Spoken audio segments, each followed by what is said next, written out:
Institute of language studies and research আয়োজিত research টকে উপস্থিত সকলকে স্বাগত জানাই। আজকে আমরা আমাদের মধ্যে পেয়েছি হিউস্টন ইউনিভার্সিটির ইংরেজি বিভাগের associate professor doctor Aritra মজুমদারকে।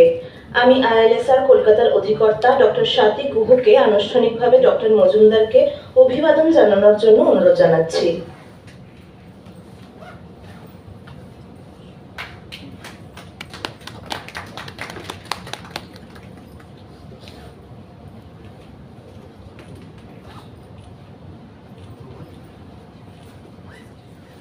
Doctor Aritra Majumdar সাহিত্য সমালোচক এবং তাত্ত্বিক হিসেবে বৌদ্ধিক ইতিহাসের চর্চায় নিজেকে নিয়োজিত করেছেন।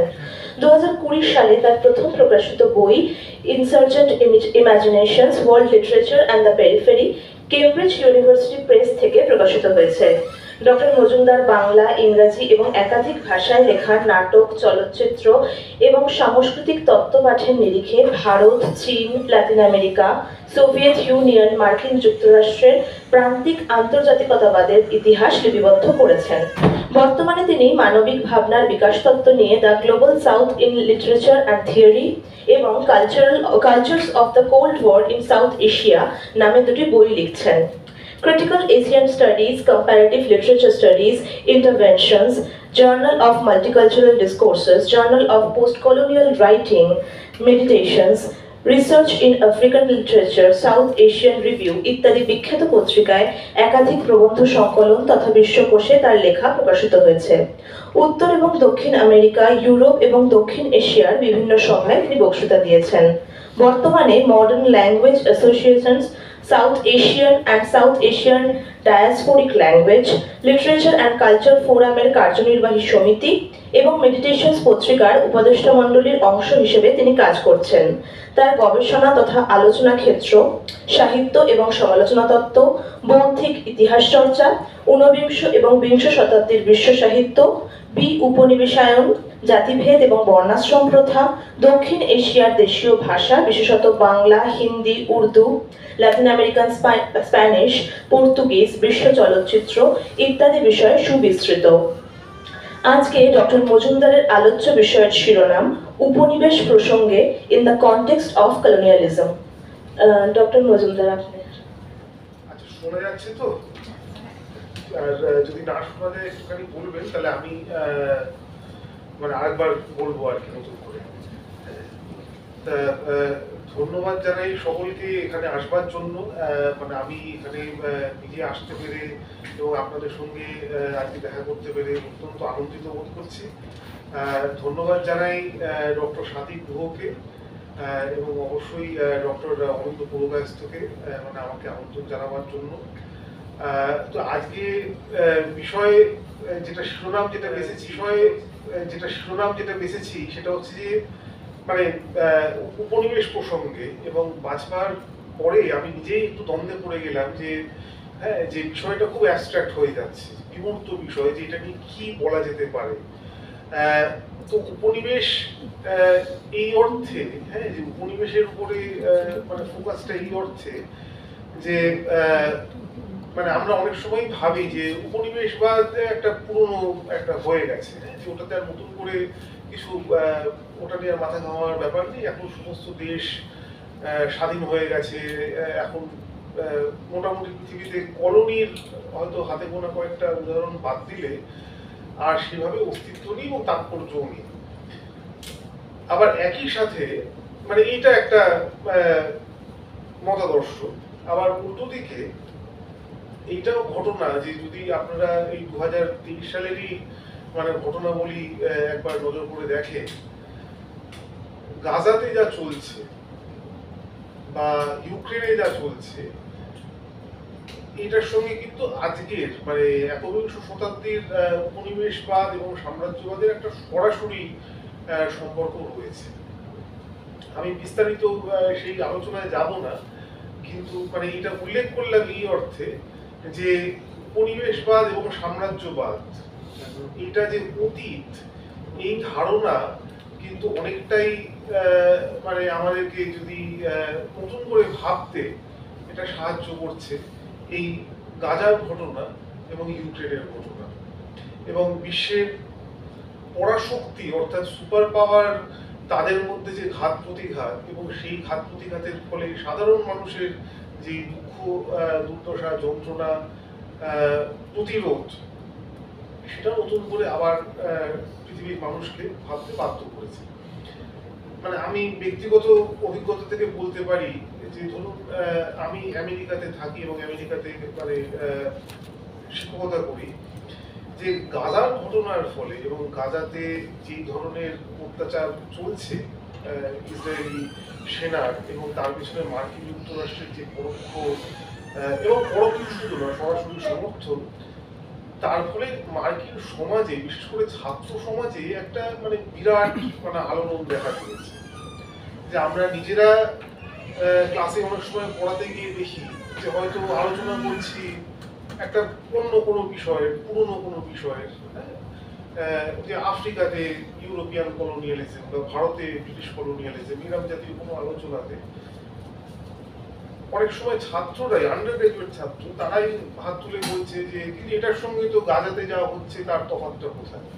আপনি যে বলছেন যে এই সমস্ত পুরনো ঘটনা, তো এটার সঙ্গে আজকে যে হচ্ছে এর তফাৎটা কোথায়? এবং এই প্রশ্নর এখন উত্তর দিলে মানে অনেক মানে আনপ্লেজেন্ট কথা বলতে হয়, অপ্রীতিকর অনেক কথা তখন সেই আলোচনায় আনতে হয়, যেটা হয়তো সেদিনকার মানে শ্রেণী পাঠের বিষয়ের ঠিক অংশ নয়। তো তখন সেটাকে চেষ্টা করি যে একেবারে এড়িয়ে তো যাওয়া যায় না, যে কোনো একটা ভাবে তার একটা মানে যৌক্তিক এবং বুদ্ধিভিত্তিক ব্যাখ্যা দাঁড় করাতে। তো সেইটা নিয়ে মানে সেই অভিজ্ঞতা থেকে, এবং মানে এটা আমার একার অভিজ্ঞতা নয়, যে আজকে ইংল্যান্ডে বা আমেরিকাতে বা পশ্চিম ইউরোপের অন্যান্য দেশে যারাই কোনো না কোনো ভাবে বুদ্ধিবৃত্তির চর্চা করছে, তাদের কাছে এই প্রশ্নটা মানে খুব বড় হয়ে দাঁড়িয়েছে যে আজকে আমরা যদি বলি যে উপনিবেশবাদের দিন শেষ, যে পশ্চিমের ওই দিকটা আর সেভাবে গুরুত্বপূর্ণ নয়, হ্যাঁ, যে তাহলে আমরা মানে মার্কিন সাম্রাজ্যবাদ বা তার সহযোগী যে ব্রিটিশ, ফ্রেঞ্চ ইত্যাদি, কানাডা, এরা যে সহযোগী একটা ভূমিকা পালন করছে, এইটাকে আমরা কিভাবে ব্যাখ্যা করব?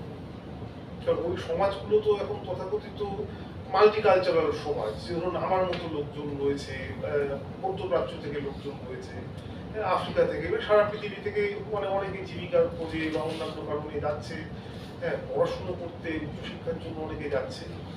এবং সেই কাঙ্ক্ষিত জায়গায় মাল্টিকালচারালিজম, যে সকল মানুষ, সকল সংস্কৃতি, সকল দেশের একটা সমান অধিকার থাকবে, এটা শুধুমাত্র একটা মানে মনের বিশ্বাস নয়, এটা একটা ঘোষিত নীতিও। তো সেই নীতি বা সেই সংস্কৃতি একদিকে, কিন্তু আবার আমরা দেখছি যে খবরের কাগজে বা সামাজিক মাধ্যমে বন্ধু বান্ধব যাদের আত্মীয় স্বজন আটকে রয়েছেন এই সমস্ত জায়গাতে, যে সেই উদারনৈতিক যে সংস্কৃতি, পশ্চিমা সংস্কৃতি, সেটা একেবারে সরাসরি লঙ্ঘন করা হচ্ছে যে আজকের এই পরিস্থিতিতে। এবং এর ফলে মানে একটা কিন্তু মানে সংঘাত দেখা দিচ্ছে পশ্চিমের ভিতরে, এবং পশ্চিম সম্বন্ধে আমাদের যেই মানে আজকের যে ধ্যান ধারণা, যে একটা সেটা মানে পীঠস্থান অর্থনৈতিক দিক থেকে হোক বা সাংস্কৃতিক দিক থেকে হোক, সেইটা কিন্তু মানে বিগত অন্তত 1 বছরের হিসেবে, আমি আর মানে বিস্তৃত ইতিহাসে যাচ্ছি না, যে বিগত 1 বছরের ইতিহাসে কিন্তু মানে সেটা একটা মানে কঠিন পরিস্থিতিতে পৌঁছেছে, এরকম বলা যেতে পারে। তো এবার উপনিবেশবাদ বলতে বা উপনিবেশ যে প্রক্রিয়া, এটা বলতে আমি একই সাথে মানে এই সাম্রাজ্যবাদী দিকটাও মানে ভাবছি। এবং এর দুটো মানে প্রধান দিক রয়েছে, সেটা তো মানে আপনারা জানেনই, একটা অর্থনৈতিক এবং একটা রাজনৈতিক। কিন্তু আজকের আলোচনায় যেটা চেষ্টা করবো, যেটা নিয়ে সাধারণত অত আলাপ আলোচনা হয় না, সেটা হচ্ছে সংস্কৃতিগত দিকটা নিয়ে কিছুটা আলোচনা করতে। যে পরিবেশ বিশেষ করে ভাষা এবং সাহিত্যের ক্ষেত্রে যেই প্রভাব রেখেছে সেই বিষয়ে, কারণ সাহিত্যই আমার বিষয়। তো রাজনৈতিক এবং অর্থনৈতিক এই দিকগুলোকে একেবারে মানে পাশে সরিয়ে না রেখেও, সেটাকে মাথায় রেখেও মূল এটা বিষয়বস্তুটা থাকবে ভাষা এবং সাহিত্যের উপরে। তো তা যেই ঘটনাটা দিয়ে শুরু করলাম, যে এই যে গাজার ঘটনা এবং এবং ইউক্রেনের ঘটনা, তো এখানেও কিন্তু ভাষার একটা মানে ভূমিকা রয়েছে। কি অর্থে ভূমিকা, সেটা হচ্ছে যে ধরুন আমরা যদি ডিসকোর্স অর্থাৎ বয়ান, যে এই দিক থেকে যদি দেখি, একটা ভয়াবহ আজকে পরিস্থিতি তৈরি হয়েছে যে আপনি রাষ্ট্রপ্রধান তথা রাষ্ট্রের যেই নীতি ইউরোপের ক্ষেত্রে, আমেরিকার ক্ষেত্রে, সেগুলো পৃথিবীতে যতটা প্রচার পাচ্ছে, যে আপনি আজকে বাড়িতে বসে খুব সহজে জেনে যাচ্ছেন যে ঋষি সুনাক বা জো বাইডেন এরা কি বক্তব্য রেখেছে, প্রতিরোধ বা প্রতিবাদের খবর কিন্তু অত সহজে পাচ্ছে না। যে এর বিরোধিতা করে সাধারণ মানুষ কতজন রাস্তায় নেমেছেন, বা ছাত্রছাত্রীরা কি প্রতিবাদ করছেন, বা অন্যান্য মানুষ যারা রাষ্ট্রের এই মানে অন্তরঙ্গ গোষ্ঠীর বাইরে যারা, সেই বয়ান কিন্তু অত সহজে পৌঁছে যাচ্ছে। এবং তার অন্যান্য অনেক কারণ আছে, সেন্সরশিপ ইত্যাদি ইত্যাদি, বিভিন্ন বিধিনিষেধ, এই সমস্ত। তা এইখানে একটা মানে ডিসকোর্সের ধারণা মানে খুব সহজভাবেই মানে বলা যেতে পারে যে ডিসকোর্সের একটা ধারণা এখানে ভীষণভাবে বর্তমান, যে সেই ডিসকোর্স অধিকাংশভাবেই যে যেটা সমাজের শক্তিশালী গোষ্ঠী তাদের চিন্তা ভাবনা এবং তাদের মতাদর্শ, সেটাই সেখানে বেশি প্রতিফলিত হয়। এটা মানে সহজ বিষয়। কিন্তু আর একটা ব্যাপার হচ্ছে যে এই মানে বিপরীত যে বয়ান, সেটা অত সহজে পৌঁছাচ্ছে না। মানে যত সহজে মানে তার মানে সম্প্রসারণ ঘটা উচিত বা ডিসিমিনেশন হওয়া উচিত, ততটা সহজে সেটা হচ্ছে না। এই প্রসঙ্গটা এইখান থেকে মানে শুরু করতে পারি, যে ভাষার আলোচনাটা, যে ভাষার ক্ষেত্রে এই একটা ব্যাপার খুব জরুরি, যে ভাষা আমরা সবসময় ভাবি, যে একদম খুব কমন সেন্সিক্যালি বলি যে আমরা ভাষা ব্যবহার করছি। এই এখন যেমন যে আমি একটা কিছু কথা বললাম, এরপরে আপনারা কেউ একজন কথা বলবেন, যে ভাষা আমরা ব্যবহার করি, এটা সাধারণ ধারণা। যেটা খুব সাধারণ ধারণা নয় সেটা হচ্ছে যে ভাষাও কিন্তু আমাদেরকে ব্যবহার করে। যে ভাষা মানে নিজেকে বলিয়ে নেয় আমাদের মাধ্যমে, আবার একটু মানে বিমূর্ত মানে ধারণা হতে পারে, কিন্তু ভাষা আমাদেরকে বলিয়ে নেয়।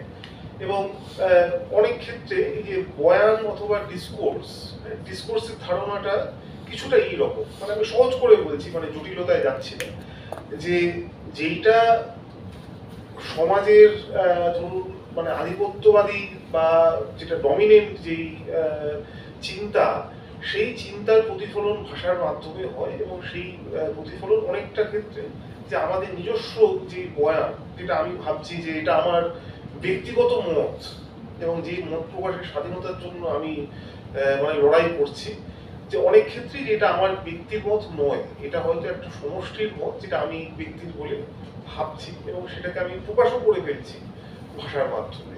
তো এই ভাষা আমাদেরকে দিয়ে বলায় এই অর্থে। তো এইটা গেল।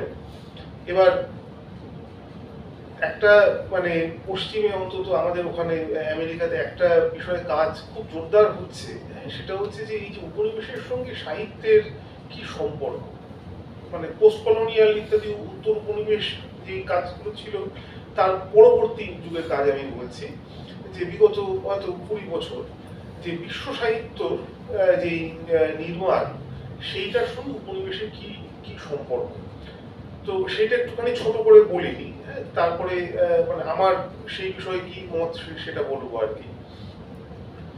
তো বিশ্ব সাহিত্যের একটা ধারণা আমরা পাই হচ্ছে জার্মানির থেকে, মানে এটা আপনারা অনেকেই জানেন, আমি এটা সংক্ষিপ্ত করে বলবো, যে জার্মান এনলাইটেনমেন্ট যেটাকে কাজ বলছেন, গেটে, পরবর্তীকালে মার্কস, এঙ্গেলস ইত্যাদি, তারা বিশ্ব সাহিত্যের একটা ধারণা ভাবছে ওই আলোকপ্রাপ্তির যুগে, যখন ইউরোপীয় ধ্যান ধারণা পৃথিবীর অন্যান্য জায়গাতে বিস্তৃত হচ্ছে, এবং ইউরোপ নিজেও পৃথিবীর অন্যান্য এলাকা সম্বন্ধে, বিশেষ করে জার্মানিতে বুদ্ধিজীবীরা বিভিন্ন জ্ঞান আহরণ করছেন।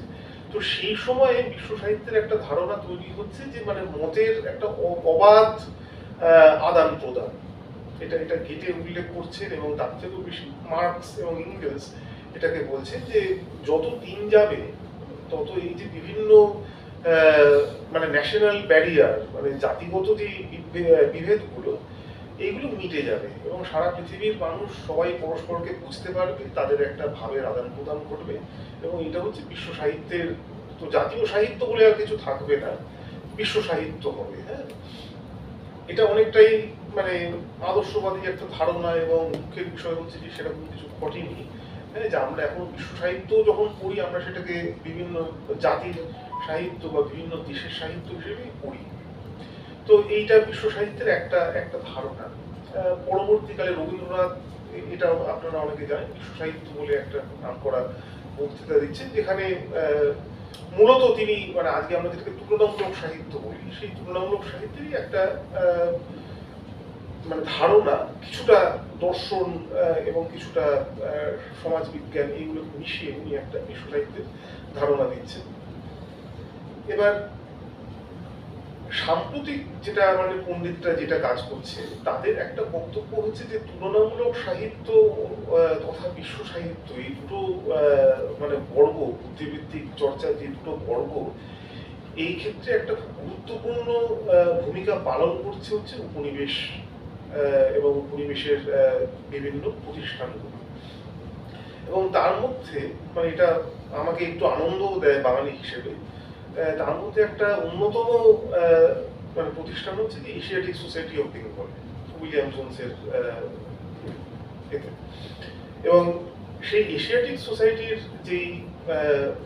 যেই চর্চা, ওরিয়েন্টালিজম বলে আমরা যেটাকে পরবর্তীকালে জেনেছি, যে সেইখানে দুটো জিনিস ঘটছে। একটা হচ্ছে যে মানে অবশ্যই মানে আমরা নিজেদের সংস্কৃতি সম্বন্ধে জানতে পারছি, সংস্কৃত, আরবি, ফার্সি ইত্যাদি ইত্যাদি, কিন্তু আর একটা ব্যাপার যেটা হচ্ছে সেটা হচ্ছে যে এই প্রসঙ্গে ইউরোপের যে সংস্কৃতি, তার একটা মানে যোগসূত্র বা সেতু বন্ধনের কাজ এটা তৈরি হচ্ছে। তো এবং এটাও কিন্তু মাথায় রাখতে হবে যে যারা মানে এই ধরনের কাজ করছেন ওরিয়েন্টালিস্ট পণ্ডিতরা, তাদের মধ্যে অনেকেই হচ্ছেন যে একই সাথে আপনার উপনিবেশের অধিকর্তা, অর্থাৎ মানে কলোনিয়াল অফিসার, প্রশাসক, অ্যাডমিনিস্ট্রেটর ইত্যাদি।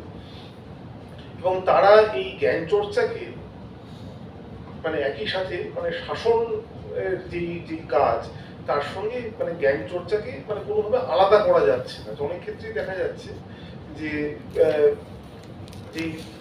যেই ধরনের বয়ান তারা তৈরি করছে, সেই বয়ানের একটা মূল লক্ষ্য বা অভিষ্ট হচ্ছে যে কিভাবে এই দেশীয় সমাজকে ভালোভাবে বোঝা যায় এবং সেটাকে আরো ভালোভাবে মানে প্রশাসনিক কাজে মানে সেই জ্ঞানকে কিভাবে নিয়োগ করা যায়। তো এই জায়গাটা থেকে দাঁড়িয়ে মানে আজকে ধরুন মানে আমি কয়েকজনের নাম জাস্ট মানে রেফারেন্সের জন্য বলছি, মানে আমির মুফতি বা জাভেদ আলম, আমাদের বৈদিক ভট্টাচার্য জেএনইউতে, তো এরকম বেশ কিছু পণ্ডিত এটা বলছেন যে এই যে প্রক্রিয়া, এখান থেকে মানে বিভিন্ন সাহিত্য এবং বিভিন্ন সংস্কৃতিকে তুলনা করার যে প্রক্রিয়া এবং সেটাকে একটা মানে আয়ত্তে আনার যে চেষ্টা কলোনিয়াল পিরিয়ডে, বলছে এই জায়গাটা থেকে তুলনামূলক সাহিত্যের জন্ম এরকম দাবি করা হচ্ছে। আর মানে এটার একটা বিস্তারিত একটা ইতিহাস রয়েছে। তো একদম 18 শতকের শেষের দিক থেকে শুরু করে 19 শতকের শেষ অবধি যখন আর একটা গুরুত্বপূর্ণ কাজ হচ্ছে ওই এশিয়াটিক সোসাইটির মতো মানে ওই মাপে, যে লিঙ্গুইস্টিক সার্ভে অফ ইন্ডিয়া, গ্রিয়ারসনের, যেটার ব্যাপারে আপনারা অনেকে জানেন। তো জাভেদ আলমের একটা নতুন মানে বই বেরিয়েছে, যে ওই nation and region in colonial India বলে 2 খণ্ডে বই। তো সেইখানে উনি দেখাচ্ছেন যে লিঙ্গুইস্টিক সার্ভে অর্থাৎ মানে ক্ষেত্র সমীক্ষা, যে এইখানে একই সাথে ভাষাতাত্ত্বিক চর্চা এবং এক ধরনের মানে কলোনিয়াল সার্ভে দুটো একত্রে কিভাবে কাজ করছে, এবং তার ফলে মানে ভারতীয় উপমহাদেশকে বা ভারত পাকিস্তান উপমহাদেশকে বিভিন্ন একটা মানে একই সাথে একটা ঐক্যবদ্ধ রূপ পাচ্ছে, যে এই এলাকার মধ্যে অমুক ভাষা ব্যবহার করা হয়, কিন্তু তারই মধ্যে আবার একটা খণ্ডিত, সেই ঐক্যের মধ্যেও একটা খণ্ডিত রূপ তৈরি হয়ে যাচ্ছে যে অমুক অঞ্চলে অমুক ভাষার প্রাধান্য। এবং তার ফলে যেটা যে একটা মানে মাল্টিলিঙ্গুয়ালিজমের যে ধারণা, যে একটা এলাকাতে যে একটা মানুষ, যেটা মানে আমরা দৈনন্দিন জীবনে দেখতে পাই যে দুটো বা তিনটে ভাষাতে পারদর্শী হতে পারে, সেই ধারণাটা কিছুটা মানে মার খেয়ে যাচ্ছে। কারণ এই যে সার্ভে যেই মানে ক্ষেত্র যেটা তৈরি হচ্ছে, মানে যেটাকে আমরা পরবর্তীকালে ভারতবর্ষ হিসেবে পাচ্ছি, স্বাধীন ভারতীয় জাতিরাষ্ট্র হিসেবে পাচ্ছি, সেখানে দেখা যাচ্ছে যে এক একটা এলাকাতে এক একটা ভাষার প্রাধান্য। এবং যেটা পরবর্তীকালে 1956 সালে লিঙ্গুইস্টিক রিঅর্গানাইজেশন অফ স্টেটস ইত্যাদি করে, এবং মানে ভারতীয় সংবিধানে মানে বিভিন্নভাবে ওই ধারণাটার মানে একটা রূপায়ণ ঘটছে বলে এই বইটাতে দাবি করা হচ্ছে। আর এর সাথে সাথে তো এইটা গেল মানে প্রক্রিয়ার একটা দিক। এর সাথে সাথে আর একটা জিনিস যেটা ঘটছে সেটা হচ্ছে যে মানে লিখিত এবং মৌখিক ভাষা, যে এই ভাষার মধ্যে একটা বিভাজন। মানে এটা আমার বক্তব্য না, আমি জাস্ট মানে যে বক্তব্যগুলো আগে বলা হয়েছে সেগুলোর একটা পুনরাবৃত্তি করছি। তো এখানে একটা বিভাজন তৈরি হচ্ছে, কারণ স্ট্যান্ডার্ডাইজেশনের ক্ষেত্রে মানে ভাষার যখন মানে একটা মান্য লিখিত রূপ তৈরি হচ্ছে, সেই ক্ষেত্রে অনেক সময় মানে সেটাকে মানে মডেল করে নেওয়া হচ্ছে তৎকালীন ইংরাজি ভাষাকে। এবং সেই ইংরাজি ভাষা সেটার মানে রাজভাষা থাকছে না, সেটা মানে একই সাথে একটা মানে মান্য মানে ভাষা হিসেবেও গ্রহণ করা হচ্ছে, যেই ভাষার আদলে তখন মানে অন্যান্য অনেক ভাষা, মানে ধরুন বাংলার কথা যদি আমরা ধরি, যে সেই অন্য ভাষাগুলো সেই রাজভাষার ক্ষেত্রে একটা নতুন রূপ পাচ্ছে, যেটাকে মানে আমরা মান্য লিখিত রূপ ইত্যাদি হিসেবে দেখছি। আর একটা জিনিস ঘটছে, এবং এই পুরোটাই মানে একটাই প্রক্রিয়ার অংশ হিসেবে ভাবা যেতে পারে, সেটা হচ্ছে যে 19 শতকে ন্যাশনালিজম নামক যে বস্তুটা, ইউরোপিয়ান যে ধারণা বা যে বর্গ, সেইটাকে অনুবাদ করা হচ্ছে যে একটা জাতীয়তা বা জাতি এই ধারণাতে। এবং যার ফলে আমরা জাতীয়তাবাদ নামক জিনিসটা পাচ্ছি 20 শতকের শেষে গোড়ায় এসে। কিন্তু এবার এই যে অনুবাদের জায়গাটা বা এই তর্জমার জায়গাটা, এখানে একটা মানে সমস্যা যেটা রয়েছে বলে আমার মনে হয়, সেটা হচ্ছে যে জাতি অর্থে কিন্তু সরাসরি ভাবে মানে ন্যাশনালিজম বোঝায় না। এবং জাতি যদি আপনারা একটু পূর্ব দিনের কোনো পাঠ দেখেন, দেখবেন যে সেখানে জাতি বলতে কখনো ধর্মগত পরিচয় বোঝানো হচ্ছে, যে হিন্দু জাতি, মুসলমান জাতি, খ্রিস্টান জাতি ইত্যাদি। কোথাও বর্ণাশ্রম ব্যবস্থাকে বোঝানো হচ্ছে, হ্যাঁ, কোথাও নৃতাত্ত্বিক যে পরিচিতি, বাঙালি জাতি, মারাঠি জাতি ইত্যাদি এইটা হচ্ছে। এবং সর্বশেষ অবশ্যই যে জাতীয়তা অর্থাৎ ন্যাশনালিস্ট সেন্সিভ জাতি তো বোঝানো হচ্ছে। এবং ইতিহাসের যেই যা আমরা মানে ঘটনা বলি, তার ফলে আমরা দেখছি যে 1947 সালে যে আমরা যে জাতি রাষ্ট্রগুলিকে পাচ্ছি, মানে ভারত এবং পাকিস্তান, যে সেই জাতীয়তার মধ্যে মানে অনেকটাই কিন্তু যে এই যে জাতির যে অন্যান্য যেই আনুষঙ্গিক অর্থগুলি, সেগুলো কিন্তু কোনো না কোনো ভাবে লেগে রয়েছে। যে এটার থেকে মানে ধর্মগত বা বর্ণগত বা নৃতাত্ত্বিকগত এই যে পরিচয়গুলো, এইগুলো কিন্তু সম্পূর্ণভাবে মুছে ফেলা যাচ্ছে না। মানে আমরা যেটাকে মানে ভারতীয় জাতীয়তাবাদ বা পাকিস্তানি জাতীয়তাবাদ, পরবর্তীকালে বাংলাদেশের যে জাতীয়তাবাদ, সেখানেও কিন্তু এই বর্গগুলো কোনো না কোনো ভাবে থাকছে। তো এইটা গেল দু তিনটে বিষয়। তো এবার আমার ব্যক্তিগতভাবে যেটা মানে আগ্রহের জায়গা, সেই আলোচনাটায় আসি, সেটা হচ্ছে যে একদিক থেকে মানে আমরা একটা মানে বয়ানগত নির্মাণ অর্থাৎ মানে ডিসকার্সিভ কনস্ট্রাকশন এর ধারণা পাচ্ছি, যে যার ফলে মানে লিখিত ভাষা তৈরি হচ্ছে, এবং যার ফলে কিছু মানে ধ্যান ধারণা, উপনিবেশের ধ্যান ধারণা তৈরি হচ্ছে এবং সেইটাকে মানে রূপ দেওয়ার জন্য একটা শ্রেণী তৈরি হচ্ছে। মানে এটাকে কলোনিয়াল মডার্নিটি বা এই জাতীয় কিছু বলে অনেকে উল্লেখ করেছে। তো এবার আমার প্রশ্নটা দাঁড়ায় হচ্ছে যে এর এর উল্টো দিকে অর্থাৎ এর বিপরীত দিকে মানে কি কি ধারা রয়েছে এই বিষয়টা নিয়ে একটুখানি ভাবার। কারণ পুরোটাই যদি ধরুন এমন হয় যে কলোনিয়াল প্রক্রিয়ার ফলে যে পুরো ব্যাপারটা নির্ধারিত হয়ে যাচ্ছে আগে থেকে যে আমরা কি ভাষা ব্যবহার করব বা কি ভাষায় লিখবো ভাববো বা কি ধ্যান ধারণা তার মাধ্যমে প্রকাশ করব, তাহলে স্বাভাবিকভাবেই যে ব্যক্তিগত বা সমষ্টিগত প্রয়াসের জায়গায় ততটা থাকে না। মানে পুরোটাই এক ধরনের মানে ফুকোর ক্ষেত্রেও যেটা অনেকটা সমালোচনা যে পুরোটাই একটা রোবোটিক অর্থাৎ যান্ত্রিক তত্ত্ব হিসেবে দাঁড়িয়ে যায় যে এই কারণে মানুষ এইভাবে কাজ করতে বাধ্য হচ্ছে। তো সেই জায়গাটা থেকে বেরিয়ে আসার কি উপায়, তো সেই বিষয়টা আমার ভাববার জায়গা। যে এবং দুটো ভাষার উদাহরণ দিয়ে আমি বলবো যে একটা হচ্ছে ইংরাজি এবং একটা হচ্ছে বাংলা।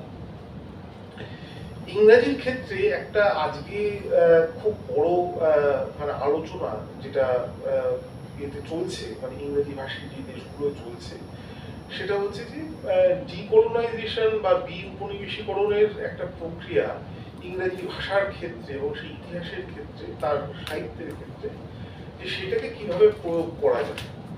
যে ইংরাজি শুধুমাত্র তো মানে ইংল্যান্ডের ভাষা বা শুধুমাত্র আমেরিকার ভাষা যে কোনো মতেই নয়, এটা সারা পৃথিবীর ভাষা।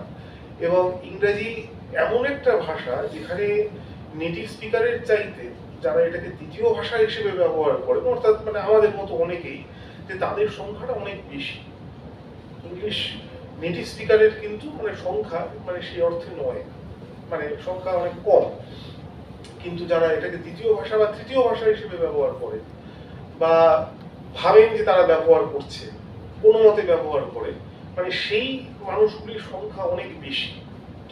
তো জ্ঞান চর্চার দিক থেকে যে সেই ইতিহাস যে ইংল্যান্ড থেকে একটা ছোট্ট দ্বীপ সেখান থেকে একটা ভাষা কিভাবে মানে পৃথিবীতে মানে অন্যান্য জায়গায় তার প্রসার ঘটলো অনেকটাই মানে উপনিবেশ মাধ্যমে, তো সেই ইতিহাসটাকে এখন একটা তুলে ধরার চেষ্টা চলছে, যার ফলে আমরা এখন আর যে আগেকার দিনে যেভাবে হতো যে ইংলিশ লিটারেচার বলতে যে আমরা মোটামুটি ইংল্যান্ডের সাহিত্য বা ইংল্যান্ডের চিন্তক লেখক তাদেরকে পড়তাম, যে সেই জায়গাটা থেকে ভেঙে বেরিয়ে এসে যে যেখানে যেখানে ধরুন উপনিবেশ প্রসার ঘটেছে যেমন মানে আমাদের এখানে বা ক্যারিবিয়ানে বা ওইদিকে আফ্রিকাতে, অস্ট্রেলিয়া, নিউজিল্যান্ডে, কানাডাতে, যুক্তরাষ্ট্রে তো বটেই, যে সেই ইতিহাসগুলোকে একটা সামগ্রিক ইতিহাসের মধ্যে ধরার একটা প্রচেষ্টা। তো এটাকে বিকেন্দ্রীকরণ বা বিউপনিবেশীকরণ মানে যেভাবেই ভাবা হোক সেটা ভাবা যেতে পারে। তো সেই প্রক্রিয়াটা চলছে এবং এই প্রক্রিয়ার ফলে মানে ইংরেজি ভাষার ক্ষেত্রে চর্চায় আমি বলবো যে অনেকটাই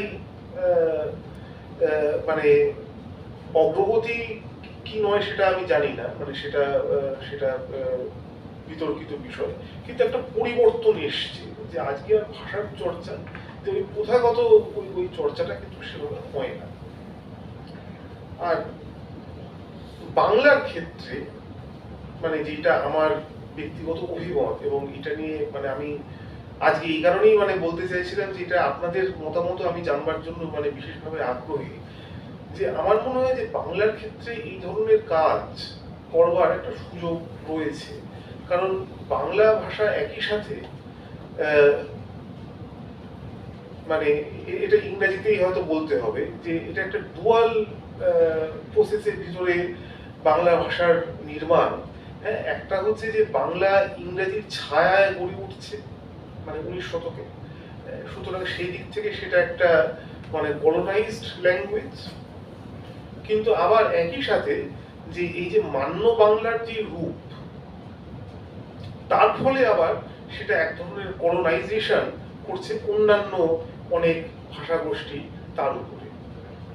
তো এই যে মানে ডুয়ালিটি বলুন বা কি বলবো, মানে এই দ্বৈত চরিত্র, এই বিষয়ে মানে বাংলাতে আমার মনে হয় যে কাজ করবার অনেক সুযোগ রয়েছে। আর এই এই প্রসঙ্গে মানে কয়েকটা জিনিস আগে থেকে বলে রাখি, সেটা হচ্ছে যে বাংলার ইতিহাসের ক্ষেত্রে মানে আমরা দুটো তিনটে প্রতিষ্ঠান বিরোধী বা প্রতিস্পর্ধী ধারা, মানে এইগুলো দেখেছি, যারা চেষ্টা করেছে যে তথাকথিত যে উচ্চবর্গের যে ধারণা, মানে বাঙালি ভদ্রলোকের সংস্কৃতি, সেইটাকে বিকেন্দ্রীকরণের যে প্রচেষ্টা, সেটা চেষ্টা করেছে। তার মধ্যে মানে প্রথমে একটা উল্লেখ করতে হয় যে মার্ক্সবাদী একটা ঘরানা 1930-40-এর দশক থেকে শুরু করে পরবর্তীকালে মানে তারই একটা আমরা রূপ পেয়েছি 1960-70-এ। সাম্প্রতিককালে দলিত স্টাডিজের ধারণা, এবং আমি 3 নম্বর যেটা উল্লেখ করব সেটা হচ্ছে যে বাঙালি মুসলমান এবং পরবর্তীকালে বাংলাদেশি যে চর্চা সেখানে। তো এই তিনটে পরিসর থেকে মানে বিভিন্নভাবে একটা চেষ্টা করা হয়েছে যে ওই বেঙ্গল রেনেসন্স যে এই ধারণাটাকে একটুখানি নতুন করে মানে ভেবে দেখার একটা চেষ্টা। তো এটাকে মানে একটা নেতিবাচক দিক থেকেও চেষ্টা করা হয়েছে, আবার ইতিবাচক দিক থেকেও হয়েছে। নেতিবাচক এই অর্থে যে বেঙ্গল রেনেসন্স অর্থাৎ নবজাগরণের মানে পুরো ঐতিহ্যটাকেই মানে 20 শতকের শুরুতেই মানে আমার এটা ব্যক্তিগতভাবে একটা খুব মানে আগ্রহের জায়গা। 1940-এর দশকে যখন মানে কমিউনিস্ট কিছু বুদ্ধিজীবী তৎকালীন মানে পত্রপত্রিকায় মানে রবীন্দ্রনাথকে মানে বুর্জোয়া কবি হিসেবে মানে ঘোষণা করলেন, এবং মানে ওইটা একটা মানে মার্ক্সবাদীদের মানে আমি বলবো যে একটা মানে অত্যন্ত তাৎপর্যপূর্ণ একটা মানে ঘটনা বা প্রক্রিয়া। এবং সেইটাই পরবর্তীকালে রূপ নেয় 1960 এবং 70-এর দশকে, যে নবজাগরণকে নিয়ে নকশালপন্থী চিন্তাবিদ যেমন সরোজ দত্ত বা এরকম আর অন্যান্য, সুপ্রকাশ রায়, এদের লেখাতে, যেখানে একটা পুরোপুরি একটা নস্যাৎ করে দেওয়ার একটা মানে ভূমিকা আমরা দেখছি। এবং পরবর্তীকালে মানে তারই একটা রকম ফের আমরা দলিত স্টাডিজও দেখতে পাই, যে সেটা মানে সবর্ণ হিন্দু সংস্কৃতির একটা সমালোচনা এবং সেটার একটা খারিজ করে দেওয়া, সেটাকে প্রত্যাখ্যান করার একটা ধারা। মানে এই ঘটনাগুলো এই কারণে উল্লেখ করলাম যে এইগুলো আপাতপক্ষে হয়তো মানে হাস্যকর বা অতি প্রগতিশীল এই জাতীয় মানে মনে হলেও, যে এই ধরনের ঘটনাতে কিন্তু আমার মনে হয় যে একটা ধাক্কা কোথাও লেগেছিল, যে গতানুগতিক যে সংস্কৃতি চর্চা সেটার একটা কিন্তু ধাক্কা কোথাও লেগেছিল। এবং এর সাথে আরেকটা উল্লেখ করি, সেটা হচ্ছে যেটা বললাম যে বাঙালি মুসলমান যে ধারা, যেটা 1920-30-এর দশক থেকে মানে গড়ে উঠছে বিভিন্ন পত্র পত্রিকা ইত্যাদির ইয়েতে, এবং সেখানেও যে নাগরিক মধ্যবিত্ত সেই গণ্ডির বাইরে যে বিস্তৃত বাংলা ভাষাভাষী যে অঞ্চল, যে সেই অঞ্চলকে একটা কোনোভাবে প্রতিনিধিত্ব করার অর্থাৎ রিপ্রেজেন্ট করার একটা প্রচেষ্টা হচ্ছে। এবং সেটা নিয়ে মানে বানান বিতর্ক, ব্যাকরণ বিতর্ক, বিভিন্ন যে ঋণ শব্দ সেইগুলো কিভাবে আসবে বা আসবে না, অভিধান কিভাবে লেখা হবে বা হবে না ইত্যাদি, এটা নিয়ে একটা সুবিশাল মানে বিতর্ক দেখা দিচ্ছে। এবং এটা 47-এর আগে অবশ্যই রয়েছে, এবং 47-এর পরে পূর্ব পাকিস্তান অর্থাৎ মানে আজকের অধুনা যে বাংলাদেশ, সেখানেও একটা বিশাল মানে রূপ ধারণ করছে।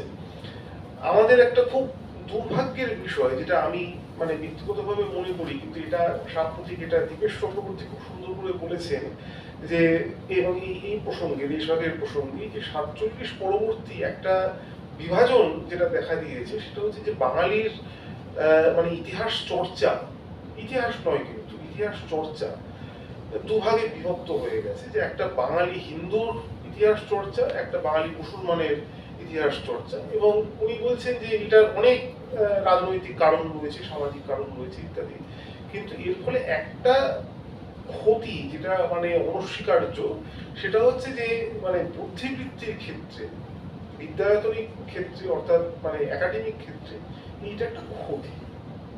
মানে এর রাজনৈতিক ভালো খারাপ মানে সেটাতে আপনার যাই অবস্থান থাকুক না কেন, যে একাডেমিক্যালি এটা একটা ক্ষতি হয়েছে। তার কারণটা হচ্ছে যে আমরা আর সেভাবে সামগ্রিক ভাষার ইতিহাস বা সংস্কৃতির ইতিহাস সেটা কিন্তু সেভাবে লিখে উঠতে পারছি না।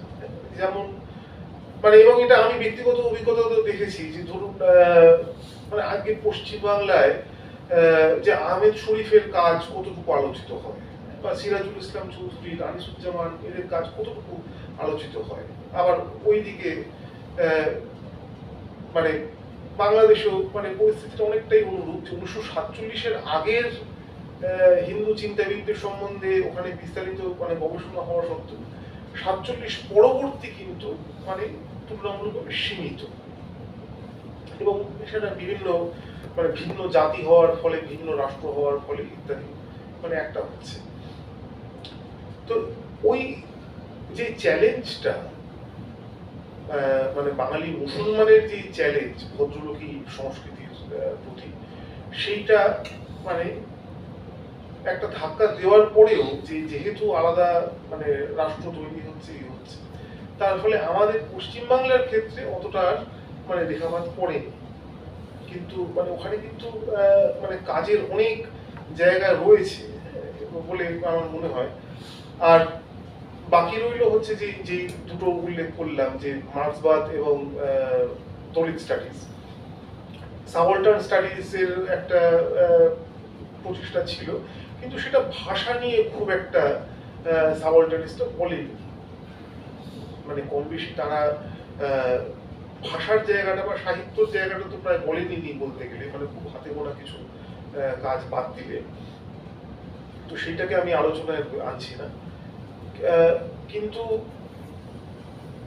বাকি যে দুটো যে ধারা, মার্ক্সবাদী এবং দলিত যে ধারা, সেখানে একটা প্রসঙ্গ কিন্তু দেখা দিয়েছে যেটা আমার মনে হয় খুব গুরুত্বপূর্ণ, যে ভদ্রলোকী সংস্কৃতির বাইরে ভাষা এবং সাহিত্য যে এর ভূমিকাটা কি, এটা গেল এক। আর দ্বিতীয় হচ্ছে যে এই লৌকিক সংস্কৃতির সঙ্গে নাগরিক বা গ্রামীণ সংস্কৃতির সঙ্গে নাগরিক সংস্কৃতির মানে আদান প্রদানের জায়গাটা মানে কতটা, এবং এবং সেটাকে আমরা কিভাবে বুঝবো। যেমন একটা উদাহরণ দিলে এটা পরিষ্কার হবে, যে বাংলাদেশের একজন লেখক এবং সমালোচক যতীন সরকার, আপনারা হয়তো মানে কেউ কেউ জানবেন। যতীন সরকারের একটা মানে কনসেপ্ট বা ধারণা হচ্ছে যে লৌকিক নবজাগরণ নিয়ে উনি একটা বক্তব্য রাখছেন, যে নাগরিক নবজাগরণ অর্থাৎ মানে ইউরোপীয় ধ্যান ধারণা ইত্যাদি, সেটা যেহেতু একটা সীমিত গণ্ডির মধ্যে ছিল, তো উনি বলছেন যে সেটার তাৎপর্য খুব হয়তো মানে বিস্তারিত নয়, কিন্তু যেহেতু সেটা নগরে ঘটছে এবং বিশেষ করে রাজধানী তৎকালীন মানে যুক্ত বাংলার রাজধানী কলকাতা শহরে ঘটছে, তার তাৎপর্যটা অনেক মানে ফুলিয়ে ফাঁপিয়ে এইভাবে মানে বোঝানো হয়েছে। কিন্তু একই সাথে গ্রামের দিকে অর্থাৎ মানে নাগরিক সমাজের থেকে অনেকটা দূরে উনি বলছেন যে সেখানেও কিন্তু এক ধরনের মানে নবজাগরণ বলতে আমরা যেটা বুঝি, যে নতুন চিন্তা ভাবনা এবং নতুন ভাবের আদান প্রদান, এইটা কিন্তু ঘটছে। এবং সেটা উনি দেখাচ্ছেন বিভিন্ন লৌকিক কবি, গীতিকার, তারপরে ধর্ম যারা সংস্কারবাদী এদের মাধ্যমে। এবং উনি বলছেন যে অনেক জায়গাতে যে এই ধরনের লৌকিক যেই যারা ব্যক্তি বা যেই গোষ্ঠীগুলো, যে তাদের কিন্তু কাজের পরিধিটা মানে অনেকটাই বিস্তারিত ছিল, এবং সাধারণ মানে জনসাধারণের মধ্যে তাদের প্রভাবটাও হয়তো অনেক ক্ষেত্রে বেশি পড়েছে, কিন্তু আমরা সেটাকে অতটা মান্যতা দিইনি যতটা আমরা মানে নাগরিক ব্যক্তিত্ব বা নাগরিক ঘটনাগুলো দিয়েছে। এর একটা উদাহরণস্বরূপ মানে যেটার উল্লেখ যতীন সরকার করেননি, মানে আমি মানে এটা যোগ করতে চাই যে সাম্প্রতিক দলিত আলোচনাতে একটা খুব গুরুত্বপূর্ণ কাজ দেখা দিচ্ছে যে মতুয়া আন্দোলন। এটার ব্যাপারে হয়তো আপনারা অনেকেই জানেন যে মতুয়া আন্দোলন বা ওই জাতীয় আন্দোলন, যে জাতপাত বিরোধী এবং ব্রাহ্মণ্যবাদ বিরোধী যে আন্দোলনগুলি, যে সেটার প্রভাব মানে নাগরিক অনেক সংস্কার আন্দোলনের চাইতে বেশি হয়েছিল, মানে যেটা এখনকার মানে স্কলারশিপে দেখা যাচ্ছে আর কি। তাই এবার এই ধরনের যে আন্দোলন, এইটাকে কি আমরা মানে নবজাগরণের একটা বিরোধী স্রোত হিসেবে দেখবো? মানে কিছু ক্ষেত্রে তো অবশ্যই তাই, কারণ এটা শহর বনাম গ্রাম, যে ওই বাইনারিটা এখানে কাজ করছে। নাকি এটাকে আবার নবজাগরণেরই একটা অংশ হিসেবে দেখবো, যেটা হয়তো মানে কলকাতা ভিত্তিক বা বাবু সমাজ ভিত্তিক নবজাগরণের থেকে অনেকটাই আলাদা। তাই এই প্রশ্নটা আমার কাছে মানে মনে হয় যে একটা মানে ভাবার জায়গা, যে আমরা যখন মানে উপনিবেশের আলোচনাটা করি, অনেক ক্ষেত্রেই এটা আজকে বলা হয়, মানে বিশেষ করে বিগত 20-30 বছর কাজের গবেষণার পরে, যে উদারনৈতিক চিন্তা অর্থাৎ লিবারাল চিন্তা, যে এইটা একটা মানে ইউরোপ থেকে আমদানি করা একটা জিনিস, এবং যার ফলে যে এইটা ঠিক আমাদের মানে সভ্যতা সংস্কৃতি ইত্যাদির সঙ্গে মানে খাপ খায় না, যে এই লিবারালিজম একটা ইম্পোর্টেড অর্থাৎ আমদানিকৃত একটা ধারণা। লৌকিক নবজাগরণ যেটা যেটা যতীন সরকার উল্লেখ করছেন, বা এই মতুয়া আন্দোলনের যে কথাটা বললাম, যে এখানেও কিন্তু দেখা যাচ্ছে যে লিবারাল তথাকথিত মানে লিবারাল অনেক মানে বৈশিষ্ট্য রয়েছে, যেটাকে আমরা লিবারালিজম বলেই বলতে পারি। যে মানুষের সঙ্গে মানুষের ভেদ অস্বীকার করা, বা মানুষ তার জন্ম বা তার সমাজে তার পরিস্থিতি, এইগুলোর সত্ত্বেও মানে সেখানে তার যতটাই বৈষম্য থাক, যে তাকে ভগবানের চোখে হোক বা ধর্মের চোখে হোক বা সেই গোষ্ঠীর চোখে হোক, যে একটা সাম্যের জায়গা দেওয়া, এইগুলো কিন্তু লিবারাল ধারণা। তা আমরা কি এইগুলোকে মানে কলোনিয়াল বলবো, নাকি এইগুলো কলোনিয়াল নয়, যে এটার সঙ্গে আমাদের একটা ভেষজ এক ধরনের সাম্যবাদী বা লৌকিক চিন্তারও সম্পর্ক রয়েছে? তো এই জায়গাটা আমার কাছে মনে হয় যে নতুন করে একটা ভাবার একটা জায়গা রয়েছে, এবং এই কাজটা মানে দুঃখের সাথে হলেও যে একাডেমিক মহলে শুরু করতে হবে, কারণ যেটাকে আমরা মানে সিভিল সোসাইটি বলি, অর্থাৎ মানে সংবাদপত্র বা এমনি সিনেমা টিনেমা এই জাতীয়, যে এইখানে খুব একটা নতুন কিছু চিন্তা ভাবনা মানে অন্তত আমার জানা মতে হচ্ছে না। সুতরাং সেই কাজ একাডেমিক স্ফিয়ারেই হবে, এবং সেইটাকে হয়তো আমরা কোনোভাবে একটা মানে ধীরে সুস্থে বাইরে পৌঁছবার হয়তো একটা ব্যবস্থা করব, মানে এরকম একটা মানে আশা করা যেতে পারে। আর সর্বশেষ একটা কথা বলে আমি আজকের এই বক্তব্যটা শেষ করব, কারণ সময়ও শেষ হয়ে আসছে সেজন্য। সেটা হচ্ছে যে আমি বছরে ধরুন প্রতি বছরে একবার করে অন্তত কলকাতায় আসি, এবং এসে চেষ্টা করি যে এখানকার যারা কাজ করছেন তাদের সঙ্গে কথাবার্তা বলার, এবং মূলত এই ভাষা বা সংস্কৃতি বা সাহিত্য এই জাতীয় বিষয়ে যারা কাজ করছেন তাদের সঙ্গে কথাবার্তা বলার। তো একটা জিনিস মানে নিজের ব্যক্তিগত পর্যবেক্ষণ থেকে বলছি, যে আজকে একটা মানে সংকট দেখা দিয়েছে, যে মানে আমরা একই সাথে বাংলা ভাষার চর্চাটা চালিয়ে যাচ্ছি, বিশেষ করে বিদ্যায়তনিক ক্ষেত্রে, কিন্তু আবার জনজীবনে দেখছি যে বাংলার ব্যবহার ভীষণভাবে কমে যাচ্ছে। এটা তো মানে নতুন করে আর কিছু বলবার প্রয়োজন নেই আপনাদের কাছে। এটা মানে কলকাতায় এলে আমার প্রতিবার করে চোখে পড়ে যে আর বাংলাতে আর সেভাবে সাইনবোর্ড আর লেখা হয় না, যে এখন সমস্ত ওই যে ব্যানার ইত্যাদি এইগুলো ইংরেজিতে লেখা হচ্ছে। আর দ্বিতীয় ব্যাপারটা যেটা চোখে পড়ে সেটা হচ্ছে যে বানান ইত্যাদির একটা মানে কি বলবো মানে মুক্তাঞ্চল তৈরি হয়েছে, যে বানানের মুক্তাঞ্চল, যে হর্ষ দীর্ঘ হর্ষ দীর্ঘি যা ইচ্ছে একটা হলো।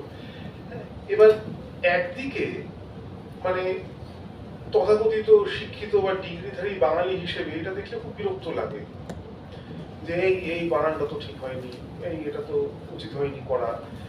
কিন্তু আবার যখন এই যে ভাষার উপনিবেশিক যে পরিপ্রেক্ষিতটা নিয়ে এতক্ষণ আলোচনা করলাম, হ্যাঁ, যে এই বানান বলুন বা অভিধান বলুন বা ব্যাকরণ বলুন, যে এই সবকিছুরই যেহেতু একটা শ্রেণীগত বা বা সমষ্টিগত একটা ইতিহাস রয়েছে এবং তার মধ্যে এক ধরনের অসাম্য মানে উপস্থিত, তো এই প্রশ্নটাও মনে জাগে যে এই এই এর ফলে মানে একটা কি আমরা গণতন্ত্র মানে মানে ডেমোক্রেটাইজেশন, হ্যাঁ, এইটা যে দেখতে পাচ্ছি যে এইটা কি ভালো না খারাপ।